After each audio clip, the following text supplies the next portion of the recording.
کبھی کبھی ایسا ہوتا ہے کہ مصلی پر نماز پڑھانے کے لیے جانا ہے تو بہت سارے لوگ اچھی آواز والے موجود ہیں، مگر کوئی بدلے جھانک رہا ہے کہ مصلی پہ کیسے جائے، ہماری صورت درست نہیں ہے. یہ کیا وجہ ہے بھائی؟ نعت کی لسٹ نہیں ختم ہوتی اور تلاوت کے لیے کہ لوگ اتنا گریزہ کیوں ہے؟ یہ کیا وجہ ہے؟ یہ ہماری کمی ہے. کیا؟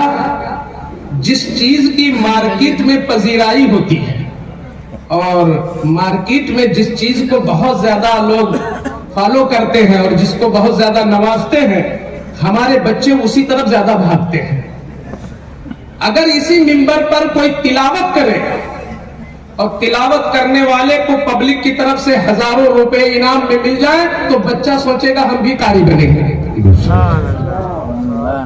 بچہ سوچے گا ہم بھی اچھے قاری بنیں گے، کیونکہ جلسوں میں بہت نوازا جاتا ہے. اگر جس طرح شادی کے موقع پر صحرا پڑھنے کے لیے آپ اچھی آواز والے کو دعوتیں دیتے ہو کہ 5,000 نذرانہ بھی دوں گا اور 10,000 انعام مل جائیں گے، تو صحرا پڑھنے کے لیے لوگ مشقیں کرتے ہیں. کاش یہ کہو کہ ایجاب و قبول سے پہلے وہاں اللہ کے قرآن کی کچھ آیتیں پڑھنی ہوگی اور اس پر بھی 10,000 روپے دیے جائیں گے، تو ہر گاؤں میں 10 قاری نظر آئیں گے اور قرآن آگے بڑھے گا اور تلاوت کی طرف لوگ نظر آئیں گے. یہ بھی تو ہوگا.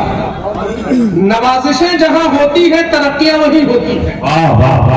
آج مدرسوں سے مدرس کیوں کمزور ہو رہے ہیں؟ مدرس اسی لیے کمزور ہوئے کہ پڑھانے والے کی قدر نہیں کی گئی. پڑھانے والے کی قدر نہیں کی گئی تو علم ہمارے مدرسوں میں کمزور ہو رہا ہے. آنے والے 10 سال میں شاید ہمیں کوئی محقق نہ مل سکے. ہم کوئی تفسیر کی کتاب لکھنا چاہے کس سے اصلاح کروائیں؟ ہم علم حدیث، علم اصول، علم فقہ کے موضوع پر لکھنا چاہیں کس سے اصلاح کرائیں؟ کیا علامہ فیض الحق صاحب کے وصال کے بعد جن مدرسوں میں حضرت پڑھا رہے ہیں، کیا آپ کو دکھ رہے کہ ان کا کوئی نعم البدل آپ کو نظر آ رہا ہے مدرسوں کے اندر؟ یہ کیوں نہیں ہے؟ اس لیے کہ جس چیز کی قدر نہیں ہوتی ہے وہ چیز خود بخود مٹ جاتی ہے. تو میں یہ پیغام دینا چاہوں گا کہ جلسوں میں اگر آپ ناطخہ کو دعوت دیتے ہو تو کسی اچھے تالیہ قرآن کو بھی اچھی دعوت دو اور جیسے اسے نوازتے ہو ایسے اسے بھی نوازو. تو ممکن ہے کہ تلاوت کے تئیں بھی ہمارے جذبات ابھرتے ہوئے اور اس دنیا میں بھی لوگ محنتیں کریں. مدرسوں کے اندر جو مدرس چندہ کر کے لائے جیسے اس کی تعریف ہوتی ہے، ایسے جس نے بچوں کو خوب اچھا پڑھا دیا اس کی بھی نوازش ہونی چاہیے تاکہ لوگ مدرسوں میں پڑھانے کریں. مدرسہ چلانے والے وہ چاہے عوام میں سے ہو یا خواص میں سے ہو، مدرسے کے اسٹاف میں سے جو تمہاری خوب عزت کرتے ہیں، بڑی تعظیم کرتے ہیں اور چندے کی بات کرتے ہیں، جس طرح تم ان سے محبت کرتے ہو ان سے زیادہ اس مدرس سے محبت کرو جو بچوں کو خوب پڑھاتا ہے اور زیادہ ٹائم دیتا ہے. اگر یہ ماحول ہو جائے تو ہمارے مدرسے ترقی کی طرف جانا چاہیے.